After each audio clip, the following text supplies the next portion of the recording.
So மேஷ ராசி இப்போ உங்களுக்கான general tarot card reading guidance என்னன்றதை பார்க்கலாம். தென் உங்களுக்கான முருகர் எந்த முருகரை நீங்கள் வழிபடலாம் அப்படின்றதையும் பார்க்கலாம். ஸோ ஃபஸ்ட்டு உங்களுக்கான கைடன்ஸ் பார்க்கலாம். வரக்கூடிய நாட்களில் உங்களுக்கு ஏதோ ஒரு புதிய வகையிலான வாய்ப்புகள் வர இருக்குது அப்படின்ற மாதிரி இருக்குது. அது தொழில் ரீதியாக உங்களுடைய பேஷன் சார்ந்த வாய்ப்புகள் உங்களுக்கு வர இருக்குது.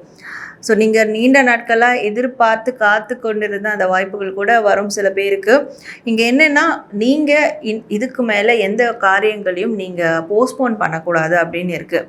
ஸோ நாளைக்கு பார்த்துக்கலாம்னு சொல்லிட்டு ஒரு சில சின்ன விஷயமா இருந்தாலுமே சரி, அந்த ஒரு சின்ன சோம்பேறித்தனத்தால் நீங்கள் போஸ்ட்போன் பண்ணிக்கிட்டே போகக்கூடாது. இந்த வரக்கூடிய நாட்களில் நீங்கள் ஏதாவது ஒரு புதிய முயற்சி எடுக்கிறீங்க அப்படின்னா அது பெஸ்ட்டாக இருக்கும். புதிய வாழ்க்கைக்கான முயற்சிகளை நீங்கள் முன்னெடுக்கும் போது அது உங்களுக்கு நீங்கள் எதிர்பார்த்த வாய்ப்புகளை கூட தேடி கொடுக்கறதுக்கும் சான்சஸ் இருக்குது. ஸோ அந்த ஒரு புதிய லைஃப் ஸ்டைலுக்கு நீங்கள் போகும்போதோ இல்லை புதிய முயற்சிகளை நீங்கள் மேற்கொள்ளும் போதோ நீங்கள் உங்கள் வாழ்க்கையில் இருக்கக்கூடிய ஒரு பெண் நபர் அவங்களுடைய அட்வைஸ் சஜஷன் இதைப்படி நீங்கள் ஃபாலோ பண்ணிங்கன்னா ஸோ நீங்கள் எடுக்கக்கூடிய அந்த புதிய முயற்சிகள் அது உங்களுக்கு சக்ஸஸ்ஃபுல்லாக அமையும். அண்ட் அதில் ஒரு நல்ல விதமான அவுட்கம்ஸ் பெனிஃபிட்ஸை நீங்கள் பார்க்க முடியும் அப்படின்னு இருக்குது.